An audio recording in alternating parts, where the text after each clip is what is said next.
तो students, good afternoon. Class है आपकी ईटीडी की। आज हम पढ़ेंगे इंटरनल वायरिंग की objective questions. Question number first है आपका, इंटरनल वायरिंग में कॉपर तार का साइज रखा जाता है।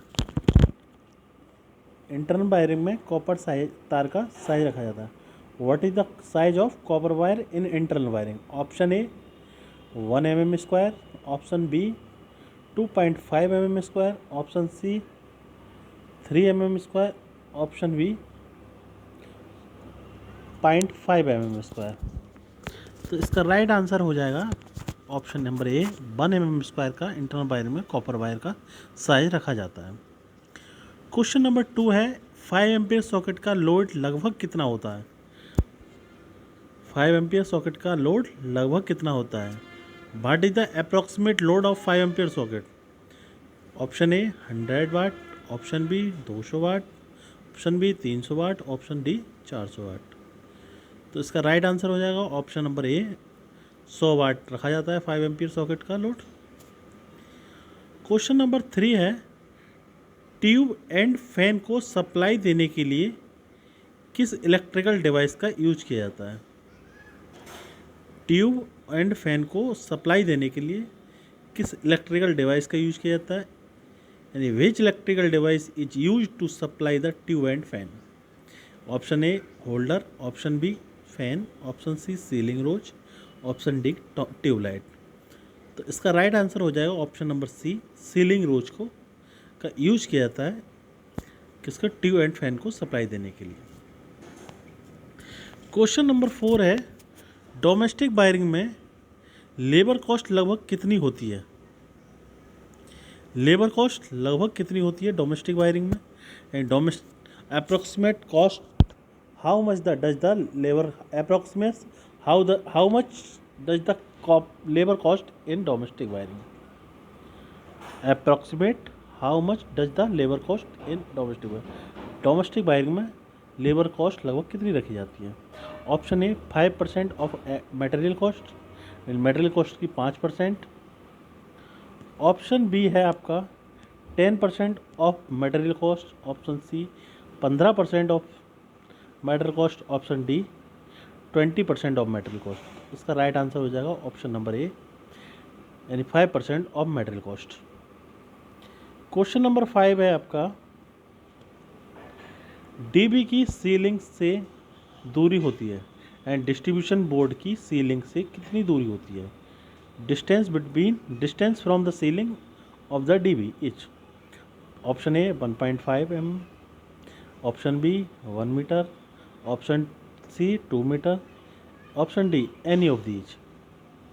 तो इसका राइट आंसर हो जाएगा एनी ऑफ दीज, कितनी भी रख सकते हैं हम डिस्ट्रीब्यूशन की सीलिंग से दूरी। क्वेश्चन नंबर 6 है, परमानेंट वायरिंग के लिए बेटर सिस्टम कौन सा है? परमानेंट वायरिंग के लिए बेटर सिस्टम कौन सा है? Which is the best system for permanent wiring? Option A loop in method, option B joint box method, option C tree method, option D none of the. तो इसका right answer हो जाएगा option number A, loop in method is the right answer इस question का।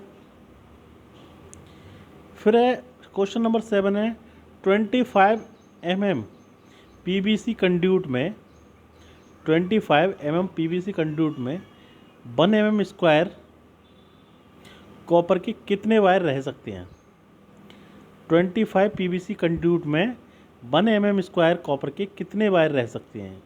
English में कहें तो how many wire of 1 mm square copper can be hold in a 25 mm PVC conduit? Option A 5, option B 7, option C 9, option D 11। तो इसका right answer हो जाएगा option number B, यानी 7 वायर रख सकते हैं 25 mm पीवीसी कंड्यूट में। ठीक। क्वेश्चन नंबर आपका आता है 8 क्वेश्चन है, किसी सॉकेट में मोटा व गहरा भाग क्या प्रदर्शित करता है? किसी सॉकेट में मोटा व गहरा भाग क्या प्रदर्शित करता है? What does the thick and dark part in A socket? जो आपने सॉकेट देखा होगा उसमें एक पॉइंट होता है मोटा और गहरा, क्या दिखाता है? फेज को दिखाता है, अर्थ को दिखाता है, न्यूट्रल को दिखाता है, ये एनी ऑफ दी। तो जो गहरा भाग होता है वो अर्थ के लिए दिखाया जाता है, अर्थ के लिए शो करता है। Option number B is a right answer. Question number 9 है, फ्लोर से सॉकेट, फ्लोर से फैन की मैक्सिमम हाइट क्या होती है? फ्लोर से फैन की मैक्सिमम हाइट क्या होती है? What is the maximum height of the floor of fan? 2.5 mm, 1.7 mm, 1.25 metre and none of these. तो इसका राइट आंसर हो जाएगा 2.5 मीटर। 2.55 मीटर क्या रखते हैं? फ्लोर से फैन की हाइट रखी जाती है। Option number A is right answer. Question number 10 है, किसी लाइट फैन सर्किट में कितने मैक्सिमम इलेक्ट्रिकल पॉइंट हो सकते हैं? लाइट फैन सर्किट में मैक्सिमम इलेक्ट्रिकल पॉइंट कितने हो सकते हैं? How many maximum electrical point in A light fan circuit?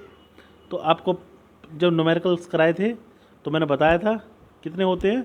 Option number A 10 point, option number B 12 point, option number C 15 points, option number D 18 point.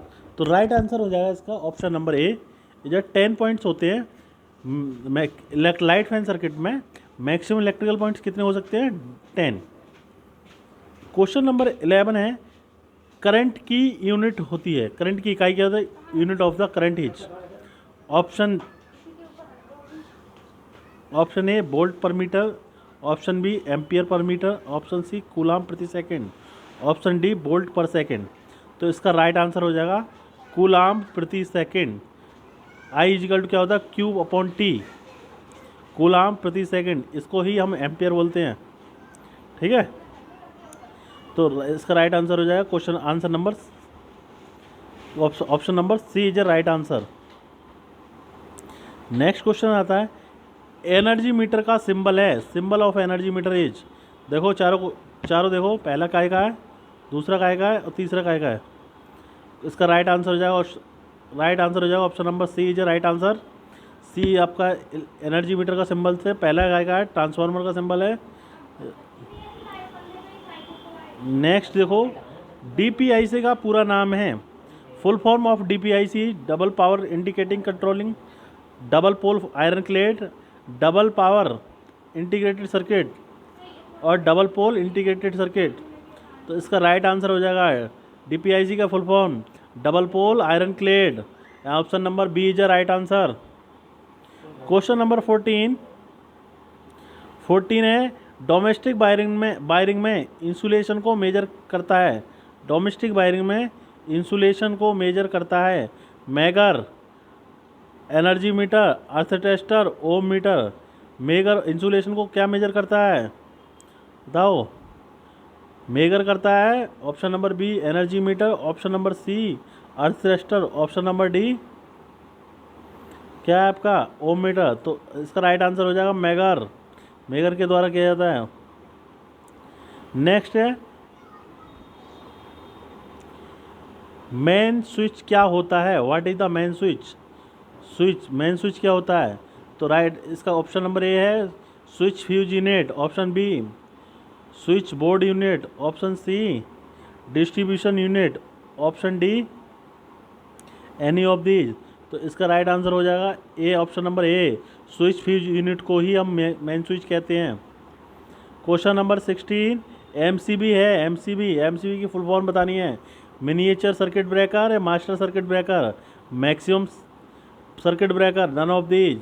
तो MCB आपको पता है MCB की full form क्या होती है? Miniature circuit breaker. Option number A is right answer.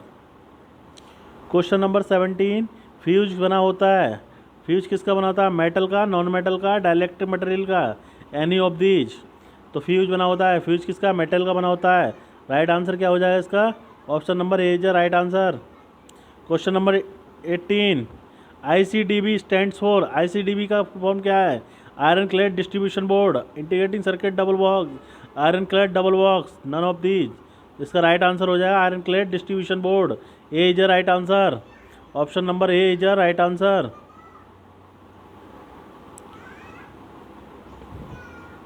ये इसका सही उत्तर हो जाएगा। नेक्स्ट है आपका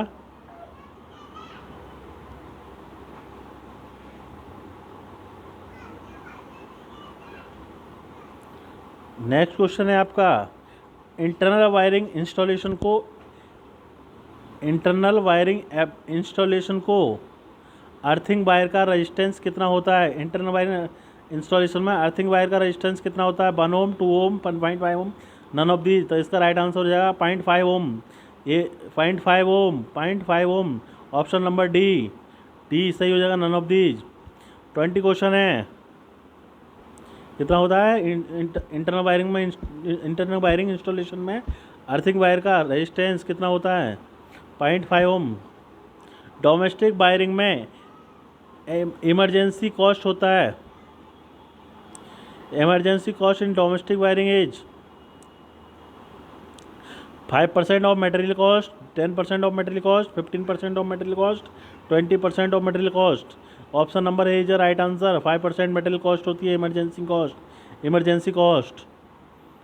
ए is right answer. Question number 21, to way switch में कनेक्टिंग टर्मिनल होते हैं, कितने कनेक्टिंग टर्मिनल होते हैं, 1, 2, 3, 4। Option number C is right answer. और टू वे स्विच में तीन कनेक्टिंग टर्मिनल होते हैं, 3 होते हैं। नेक्स्ट है आपका distance from HR to ceiling, यानी हॉरिजेंटल रन से सीलिंग का डिस्टेंस कितना होता है। हॉरिजेंटल रन से सीलिंग का छत का डिस्टेंस कितना होता है, 0.5 metre. Option number A is right answer. Question number 23, cleat wiring में 2 क्लीट के बीच की दूरी होती है। क्लीट वायरिंग में 2 क्लीट के बीच की दूरी कितनी होती है, 50 centimetre, 25 centimetre, 20 centimetre, 30 centimetre. Option number D is right answer, 30 centimetre. Socket लगे होते हैं, सॉकेट किसके लगे होते हैं, सॉकेट इंस्टॉल्ड है किसके, SB के नीचे, यानी स्विच बोर्ड के नीचे, HR पर, हॉरिजॉन्टल रन पर, सीलिंग पर, नन ऑफ दीज। किस पे लगे होते हैं, नन ऑफ दीज। सॉकेट इसमें से किसी पर नहीं लगे होते हैं। सॉकेट किस पे लगे होते हैं, इसके लिए अलग बोर्ड होता है। क्वेश्चन नंबर 25, इलेक्ट्रिकल सर्किट में डैमेज कंडीशन है। इलेक्ट्रिकल सर्किट में damage condition in electrical circuit is open circuit, short circuit, close circuit, none of these. Option number B is right answer. Short circuit होती है damage condition. 26 question, internal wiring में mainly fuse use होते हैं। Internal wiring में fuse कहाँ use होते हैं, KitKat fuse. कौन सी फ्यूज यूज होते हैं, किटकैट या रिवायरेबल फ्यूज। बहुत ही and B, option number D, none of the. तो रिवायरेबल और किटकैट दोनों फ्यूज होते हैं। Option number C is right answer.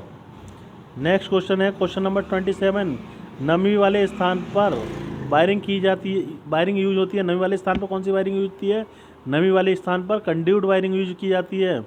Option number B is right answer. 28 question है, किसी स्विच बोर्ड पर 5 इलेक्ट्रिकल पॉइंट्स लगे हों तो माप होगी 30 इंटू 20 सेंटीमीटर की माप होगी।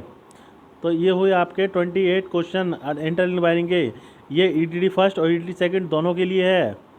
EDD फर्स्ट और EDD सेकंड यानी कि इलेक्ट्रिकल इंजीनियरिंग 4th सेमेस्टर और 6th सेमेस्टर दोनों के लिए है। Thank you class.